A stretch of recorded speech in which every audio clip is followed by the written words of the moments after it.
Ele vem da cidade de Santos, aqui no estado de São Paulo. Vem para cá, meu amigo Edson Marcos Alves da Silva. Chega aqui, meu irmão.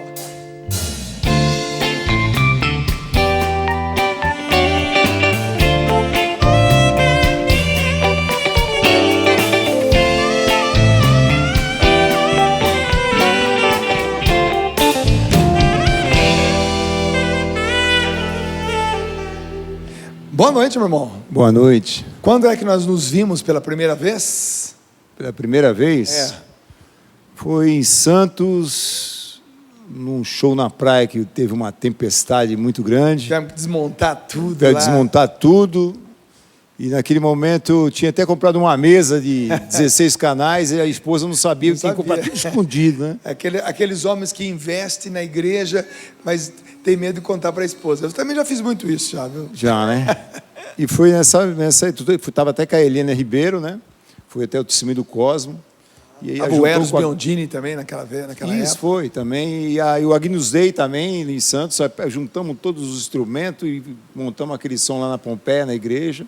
O padre liberou a igreja e foi aquela correria. Foi a primeira vez que tivemos um contato.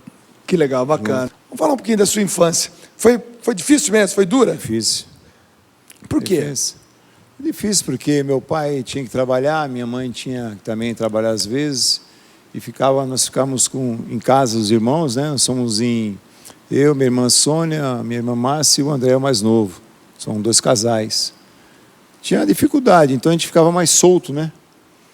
E a vida foi indo. Eu nasci em Santos, cresci no Casqueiro, que é uma cidade... Cresceu no quê? Casqueiro? Casqueiro, O que é o Casqueiro? Município de Cubatão. Ah, sim, é um município. Isso, ali eu vivi muito no mangue, né?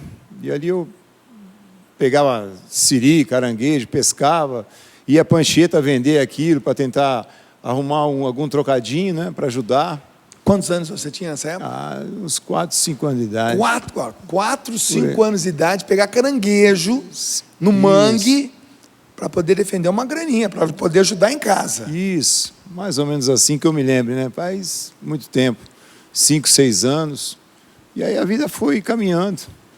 Com 11, 12 anos de idade, com 12 anos para 13 anos, aí minha mãe achou que nós temos que voltar para ir para Santos. E lá eu mudamos para Santos, meu pai, minha mãe, meus irmãos. Lá fui morar num bairro e comecei a ter umas amizades diferentes, né? E daquelas amizades aqueles amigos, né, que batem nas tuas costas, que a gente sabe. Coitado, né? Então são filhos de Deus, só é para todos. E a minha vida começou a ser transformada naquele momento, né? Mexendo com as coisas ruins que o mundo oferece, que é a droga, né? Os vícios, né? Tudo que o mundo oferece. E ali a minha vida comecei com 12, 13 anos de idade, eu comecei a fumar maconha. Como é que a maconha se apresentou a você? Como é que foi a primeira vez que alguém te ofereceu isso? Amizade, né? Futebol na rua, jogando. Então a amizade influencia muito, né? Vem, só dá uma pitadinha, dá uma pegadinha. Aí você começa a entrar naquele... 12, 13 anos de idade, né? A gente está querendo se enturmar, está querendo ficar bem. É novidade. Não, que nada, pô. Bem para dar uma pegadinha. Aí começou aquela 13, 14. Aí dali já foi para coisas piores. A vida começou comecei a dar muita dor de cabeça para minha mãe sabia, ela escondia para ela. Então aí começou a minha vida a complicar. Aí 13, 14, com 15 anos entrou coisas mais pesadas, né? Coisas injetáveis. Já com 15 anos? 15, 16 anos já tinha coisas injetáveis. E naquela época existia uma droga chamada Perventin, que eram umas cápsulas, aquilo era um líquido que ela vinha muito do exterior, né? Como Santos é porto, então vinha muito por navio. Então a distribuição era muito fácil. E aquilo ali começou aquela injetação na veia, e aquilo foi 16, 17. Aí quando não tinha, você usava, existe um remédio para você emagrecer na farmácia, que chama moderador de apetite. Então naquela época existia 3, 4 moderadores de apetite, que você pegava aquela cápsula, aquele remédio, você dissolvia ele na água e injetava na veia. E aquilo deixava você, como diz o outro, à vontade, né? Porque era um inibidor, deixava você tranquilo, a é. sensação de que não preciso comer. Eu era o cara do mundo, eu era o cara. E aquilo foi 15, 16, 17, 18, 19, 20 anos, peguei uma hepatite. Fiquei com hepatite, meu pai me levou para o hospital, aí fiquei uma semana internado, depois fiquei uma semana em casa, aí veio a voltar de novo, as amizades, né? Mulheres também, meninas que estavam sempre comigo também, que usavam comigo. Como é que era o clima na tua casa? Como é que você usando droga, negando que usava, seus pais preocupados com você, você vivendo aquela noia, né? aquela agitação de rua, de amizades, como é que era o clima dentro da tua casa? Minha mãe, ela se preocupava, você via que tinha uma preocupação lá na face dela, mas ela sempre, do jeito dela, ela buscava a reza, né, a oração. Teu pai não tocava no assunto de medo, será? Não, meu pai não tocava no assunto, que eu me lembro, não tocava. Nem minha mãe tocava no assunto, ela sabia, né? Eu sempre pedia dinheiro para ela e ela não perguntava nunca para quê. Mãe, me empresta um dinheiro, mãe, me dá um dinheiro. Mas ela sabia, mas ela sempre foi uma mãe calada. Então ela ficava no cantinho dela, porque ela trabalhava também, ficava no cantinho dela. Meu pai também ficava na dele, nunca foi de tomar assim um aperto sempre foram calados, né? Eles deviam orar pelo filho, né? Do jeito que ele é.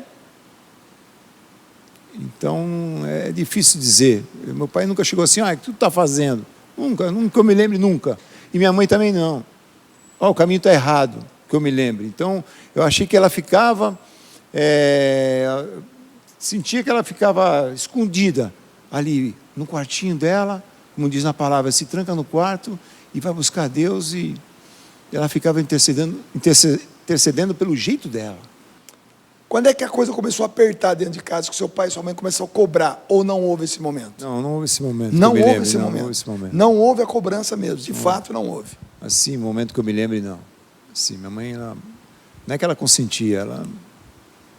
E com isso você foi se afundando, então, a coisa foi ficando mais... Parece que ela viu o problema e ela ficava na dela, rezando, orando, do jeito dela, do jeitinho dela. Quero lhe fazer uma pergunta que foi um fato que aconteceu na tua vida, que foi a saída do teu pai da tua casa, né? Ele deixou a família. Como é que isso caiu no teu coração? E quantos anos você tinha quando isso aconteceu? Eu devia ter uns de 21 a 22 anos, mais ou menos. E de repente o teu pai sai de casa. Sai de casa. Por que isso? Até hoje não sei dizer por que meu pai saiu de casa. Ele foi embora, veio para Minas, meu pai foi para Uberaba, ficou 16, 17 anos em Uberaba, com uma companheira. E aí a minha mãe tocou a vida dela, né? Hoje, graças a Deus, ele está de volta.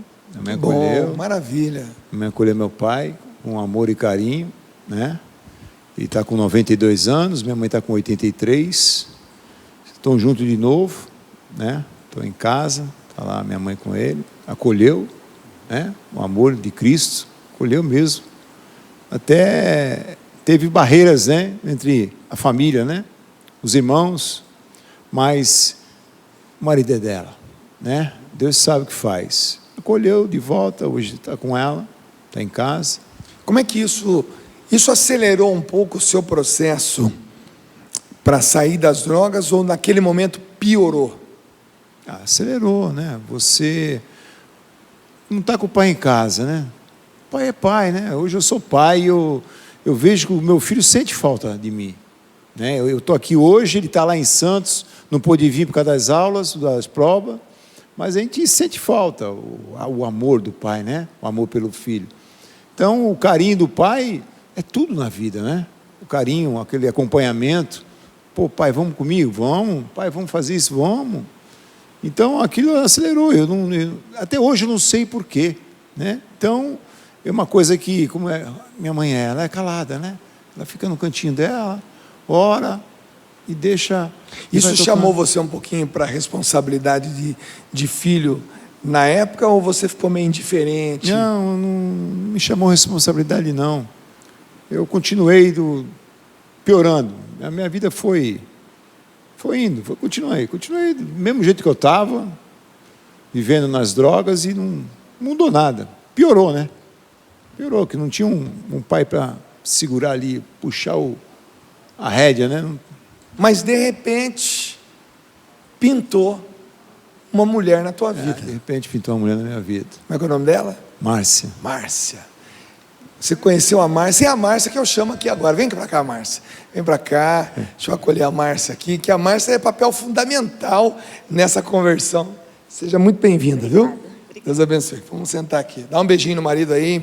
Isso, ao vivo e a cores. Foi na boca o beijo? Foi? Então tá bom, é que eu não percebi. Eu estava olhando aqui. Mas foi primordial para o início, claro que demorou um pouco, mas você conhecer a Márcia. Como é que você conheceu o Edson, Márcia? Como é que foi? Você já sabia dessa história dele? O interessante é que a primeira vez que ele me tirou para dançar, eu não aceitei. Opa, levou tábua, né? Na época era uma tábua, né? Levou tábua. Aí depois ele insistiu. Nesse dia, até meu pai havia me emprestado o carro, eu voltei com ele do baile, ele me deixou em casa, e minha prima levou o carro do meu pai para casa. Aí tivemos alguns contatos, assim, mas nada muito sério. Depois ele insistiu um pouquinho e a gente começou a namorar. E foi uma coisa rápida, porque depois ele arranjou uma namorada na rua da minha casa. Mas que coisa feia, rapaz. Aí eu também fui cuidar da minha vida. A verdade, mas não tanto, né? Mas lógico, você falou para mim não mentir. Você namorou com ela, mas... Bom, também, né? A peça era uma coisa abençoada. Aí eu também fui cuidar da minha vida. Viajei, passei, sempre estudei, sempre trabalhei. E aí eu fui fazer uma viagem para o Nordeste com as minhas primas. E eu estava lá e ele me ligou, né? Até achei surpresa. Foi o tio dela que falou assim, ó, liga para lá que ela quer falar contigo. E ele ligou para a casa da minha prima. O tio era meio tio Cupido, né? Aí o que aconteceu? Quando eu voltei do Nordeste, aí ele me procurou. Aí a gente começou a namorar. E nisso, namoramos 3 anos e meio. Eu comecei a desconfiar da questão das drogas, mas assim, isso há 30 anos atrás... 33 anos atrás, porque nós vamos completar 30 anos de casado agora em junho e 3 anos e meio de namoro. Eu não tinha a maturidade para perceber e entender. Não tinha a malícia até mesmo porque naquela época, assim, né? A criação era diferente, né? Eu tinha a liberdade de sair, de passear, sempre estudei fora da minha cidade, sempre tive certas oportunidades, graças a Deus. Uma vida regrada. E sempre foi muito regrada, graças a Deus. A minha educação foi diferente do Edson, né? Ele, muitas vezes, ele não recebeu as orientações necessárias. Eu tinha meu pai... assim, pegava muito no meu pé, mas eu tinha uma mãe, assim, muito cúmplice. Então, muitas vezes, até a gente enrolava o meu pai para mim poder levar algumas vantagens, mas, assim, tudo... Mas isso porque você tinha uma vida regrada. Sim, e ela podia confiar. E ela confiava. O suficiente para isso. Se você pisasse na bola com ela, acho que nem Jesus Cristo descendo na cruz, ela voltava atrás daquilo que ela fazia. Então, nós éramos até, muitas vezes, cúmplices em determinadas situações. Então, isso... eu e o Edson tivemos vidas diferentes, né? Valores diferentes, formação diferente. Você acabou casando com o Edson sem saber... assim, eu não tinha a real noção de onde eu estava me metendo.